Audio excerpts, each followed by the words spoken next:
We have had great success even in just one night of doing this kind of work with groups. Oh yeah, well, I can honestly say that I cannot remember a time where we have done this where we have not had some kind of sighting and contact and experience. It's been amazing, and even if it has been, like I mentioned, even from the early days in Florida, where we did this one-day workshop and then went out that evening, and we had we had this event that ended up being on the front pages of the paper, but only that, but we had these craft that appeared, and then these beings that were moving around in the parking lot in the etheric, sort of almost like a hologram that was sensed by not everyone, but quite a few of the people felt it and then saw some of it. And most of the people were okay with it. There were a couple people who I think were really thought that this was what they call in the UFO subculture, quote, a sky watch, where you just passively watch the sky and see if something happens, and if it does, it's at some distance.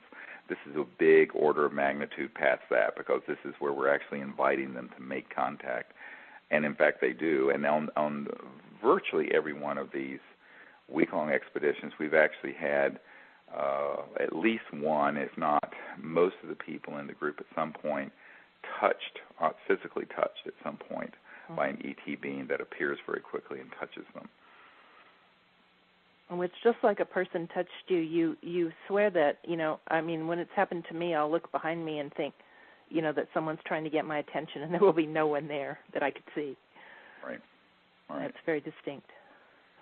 And a lot of people say, well, why don't they just fully materialize and stay for a prolonged period? And I say, well, maybe they're trying to teach us some other things, or for security reasons. One of the things that has become very clear is that as we've gone from the 50s to the 90s to 2009, these rogue military programs have really become insanely violent, and with increasingly sophisticated technologies have targeted these extraterrestrial spacecraft when they're fully materialized. And this is why one of the things we always ask is that they do whatever is safe and appropriate for that time and place. We never try, it's a very mutual, peaceful, non-insistent process. It isn't this thing, damn it, you better come, I'm here and I'm getting cold and I'm outside, or that kind of thing.